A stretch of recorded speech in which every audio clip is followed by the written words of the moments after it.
নমস্কার বন্ধুরা, বিদিশাস কিচেনে আপনাদের সবাইকে স্বাগত জানাই। আশা করছি আপনারা সবাই খুব ভালো আছেন। মেঘলা দিনে যদি একটু ভর্তা টাইপসের জিনিস হয় তাহলে সবারই খেতে বেশ ভালো লাগবে। ফার্স্ট তো আমি চিংড়ি মাছগুলোকে আগেই মিক্সিতে দিয়ে দিয়েছিলাম। তাতে একটি 4টে রসুনের কোয়া, 2টো কাঁচা লঙ্কা আর একটা আধা পেঁয়াজ দিয়ে ওটাকে মিক্সিতে চালিয়ে নিয়ে ওটাকে একটা পেস্ট বানিয়ে নিয়েছি। এবার পরে আমি কড়াইটা গরম হয়ে গেলে ওর ভেতরে 4 চামচ তেল দিয়েছি। দেওয়ার পরে আমি পটলগুলোকে প্রায় 5 থেকে 6 টুকরো লম্বা লম্বা করে কেটে নিয়েছিলাম, সেটি আমি তেলের ওপরে দিয়ে বেশ ভালো করে ভেজে নেব।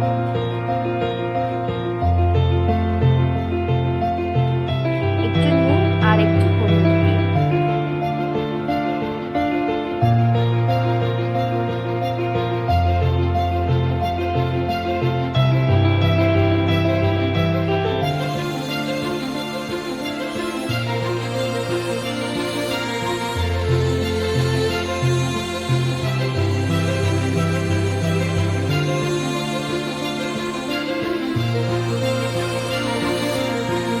এবারে আমি পটলটাকে যখন পুরোপুরি ভাজা হয়ে যাবে তখনই আমি এটি বাটিতে তুলে নেব।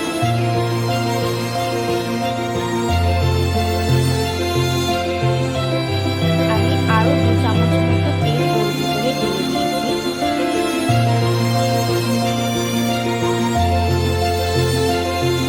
চিংড়ি মাছের পেস্টটা বানিয়ে রেখেছিলাম সেটাই আমি ওর ভিতরে ভালো করে ভেজে নেব, যাতে কোনো কাঁচা জিনিসের স্মেলটা যাতে না পাওয়া যায়।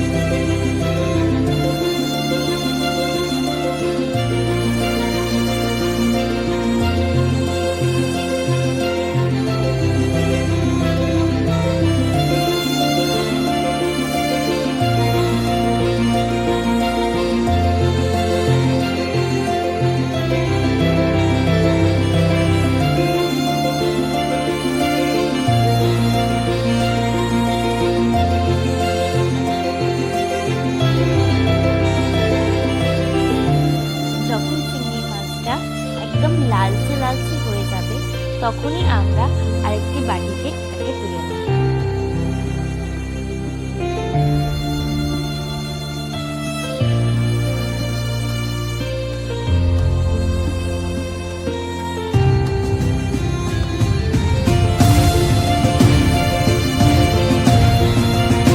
ওই কড়াইতেই আরও বেশ খানিকটা তেল আমি দিয়ে দিয়েছি। দেওয়ার পরে আমি 2টো পেঁয়াজ কেটে রেখে দিয়েছিলাম, সেটি আমি তেলের ভিতরে দিয়ে ভাজা ভাজা করে নেব।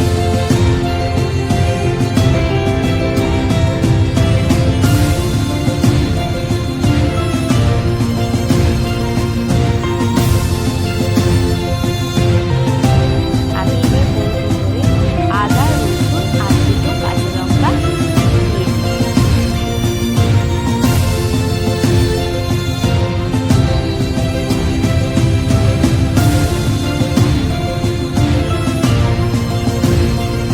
এবার আমি ওর ভিতরে গোটা একটা টমেটো দিয়ে দিই।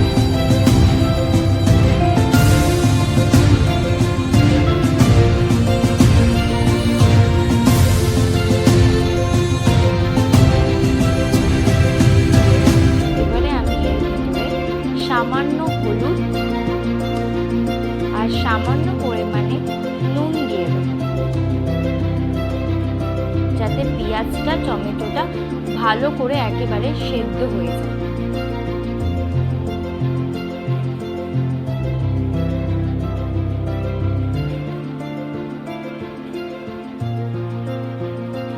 বেশ খানিকক্ষণের জন্য গ্যাসটা একটু হালকা আঁচে দিয়ে ওটাকে আমি কিছুক্ষণের জন্য ঢেকে দেব। ঢেকে নেওয়ার পরে ফ্লেমটা জোরে দিয়ে আমি দেখলাম টমেটোটা পুরোটাই গলে গেছে, কিন্তু পেঁয়াজটা এখনো পুরোপুরি গলিনি, যেটাকে বেশ খানিকক্ষণ আরেকটু কষাতে হবে।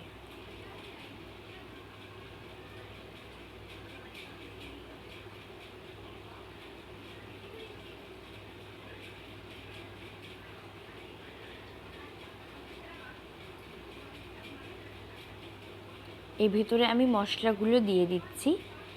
আমি 2 চা চামচ জিরের গুঁড়ো দিয়েছি,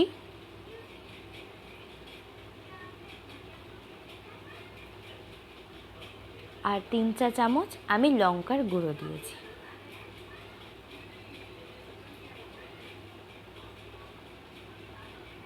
এবারে আমি বেশ ভালো করে আরেকবার কষিয়ে নেব মশলাটা।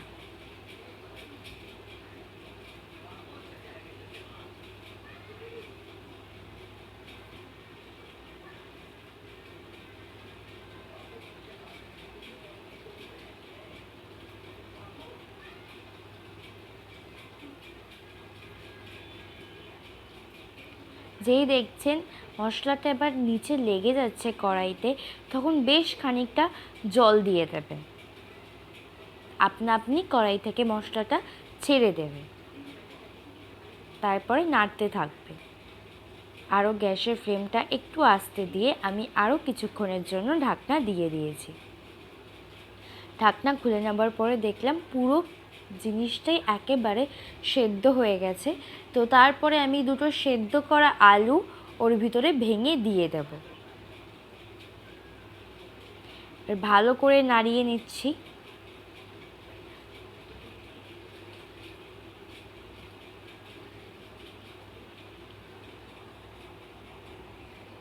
আর যে পটলটা আমি ভেজে রেখেছিলাম সেটাই আমি ওর ভিতরে দিয়ে দেবো।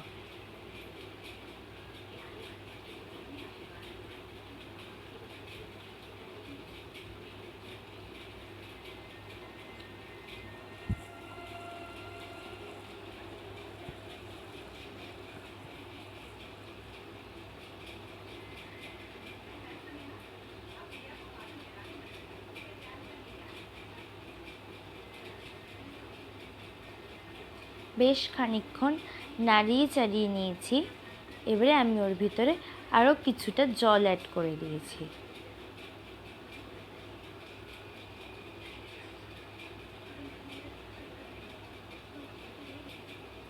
ভালো করে কষাতে হবে।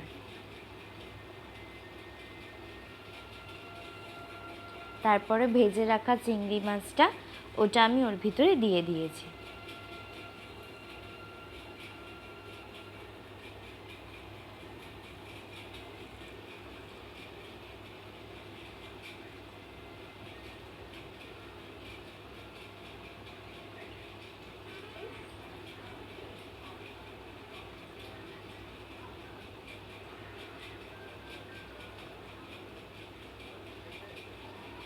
আমি ধনে পাতাটা ওর ওপর থেকে ভালো করে ছড়িয়ে দিয়েছি।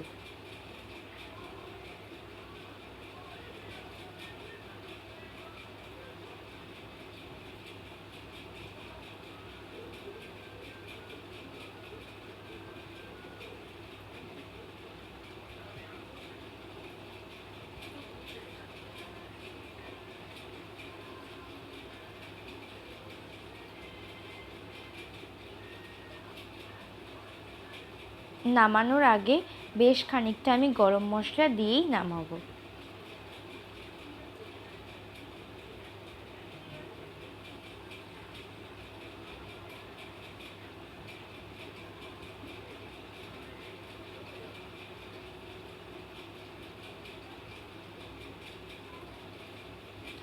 টেস্ট করে বলছি বন্ধুরা, খুব সুস্বাদু খেতে হয়েছিল। চ্যানেলে নতুন হলে সাবস্ক্রাইব